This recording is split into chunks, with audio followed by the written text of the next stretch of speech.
Hi అండి అందరికీ welcome to my channel.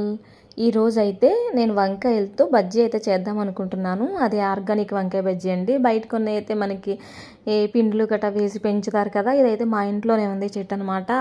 దాదాపు 1 ఇయర్ నుంచి ఇలాగే ఉంది, కాయలు కాస్తూనే ఉందన్నమాట. వీక్లీ వన్స్ అయితే మేము హార్వెస్ట్ చేస్తాం, అత్తయ్య నేను కలిపి. కర్రీస్కి ఏంటి, ఫ్రైస్కి ఏంటి, దేనికన్నా సరే మన ఇంట్లో పండింది కదా, ఆర్గానిక్గా పిండి గట్ట ఏం వేయకుండా పండిన వంకాయలు మళ్ళీ చాలా బాగుంటున్నాయండి కర్రీస్ అయితే ఏమైనా. ఈరోజైతే వీటితో బజ్జీలు అయితే చేద్దాం అనుకుంటున్నాం. వంకాయ బజ్జీ ఇప్పుడు ట్రెండీలో ఉంది కదా, బట్ మేము కూడా ఎప్పుడు వంకాయ బజ్జీ తినలేదు, చేయలేదు. అందుకే ఈరోజైతే మా ఇంట్లో వాటితోటి ఇలా వంకాయ బజ్జీ అయితే ప్రిపేర్ చేసుకుందాం అనుకుంటున్నాం. ప్రాసెస్లోకి అయితే వెళ్ళిపోదాం. చూడండి ఎన్ని వంకాయలు వచ్చాయో. ముందుగా ఒక బౌల్లోకి శనగపిండి అయితే తీసుకుంటున్నానండి. నేనైతే మా ఇంట్లో సరిపడా క్వాంటిటీ తీసుకుంటున్నాను. శనగపిండిలో కొద్దిగా సాల్ట్, కారం,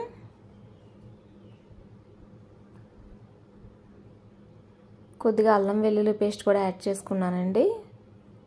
వీటిని అయితే వాటర్లో వేసుకుని బాగా కలుపుకోవాలి. కలుపుకొని పిండి పక్కన పెట్టుకోవాలి.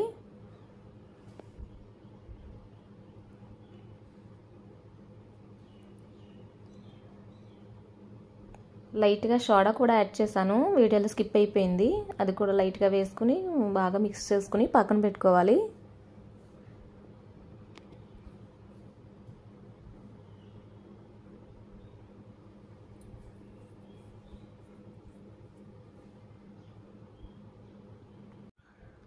ఈలోగా వంకాయల్లో స్టఫింగ్ సరిపడా మసాలా కూడా తీసుకుని పక్కన పెట్టుకుంటున్నాను. కొద్దిగా సాల్ట్, కారం, అల్లం వెల్లుల్లి పేస్ట్, ఇంకా మన దగ్గర ఏముంటే అవి మసాలాలన్నీ తీసుకోవచ్చండి. నేనైతే ఇప్పటికి ఇవే తీసుకుంటున్నాను. దీంట్లో కాస్త చికెన్ మసాలా ఉంది నా దగ్గర, అదే యాడ్ చేసుకుంటున్నాను. లైట్గా వాటర్ వేసుకుని కలుపుకుని స్టఫింగ్ ప్రాసెస్లో కలుపుకొని పక్కన పెట్టేసుకుంటున్నాను.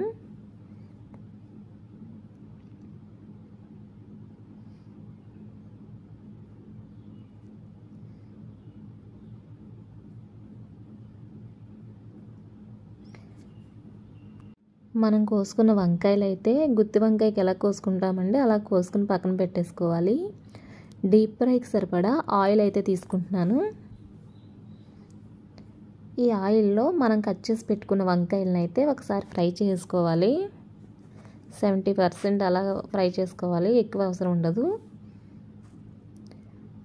ఫ్రై అయిపోయినాయండి. ఫ్రై అయిపోయిన వంకాయల్ని పక్కకు తీసేసుకోవాలి.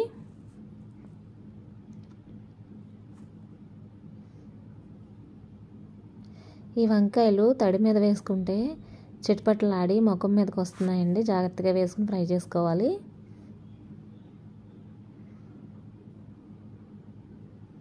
డైరెక్ట్ ఆయిల్లో వేసి ఫ్రై చేస్తున్నాం కదా, అందుకని చిట్పట్లాడుతాయి అన్నమాట.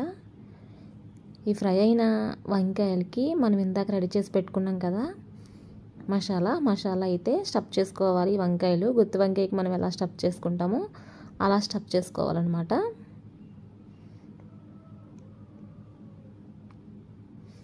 వంకాయలన్నిటిని ఇలా ఈ మసాలాతో స్టఫింగ్ చేసుకుని పక్కన పెట్టుకోవాలి.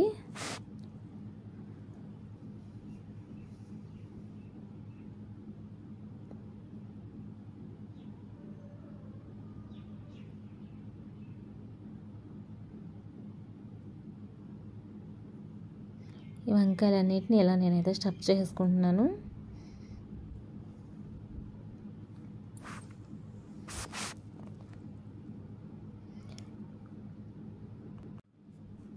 డీప్ ఫ్రైకి ఆయిల్ పెట్టేసుకుని ఆయిల్ మరిగాక మనం ఇలా బజ్జీలా చేసుకున్నాం కదండి పిండిని, వాటిలో ఈ వంకాయలన్నిటిని ఇలా స్టఫ్ చేసుకుని బజ్జీలు ఎలా వేసుకుంటామో అలా వేసేసుకోవడమే.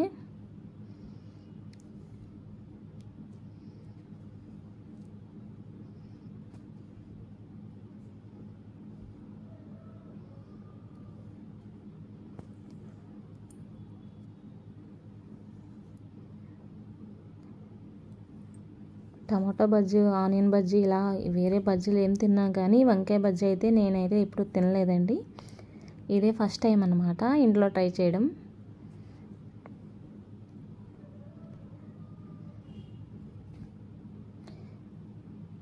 బజ్జీలన్నీ ఇలా బాగా ఫ్రై చేసేసుకొని పక్కకు తీసేసుకొని ఆనియన్తో కానీ సర్వ్ చేసుకుంటే టేస్ట్ అయితే చాలా బాగుంది.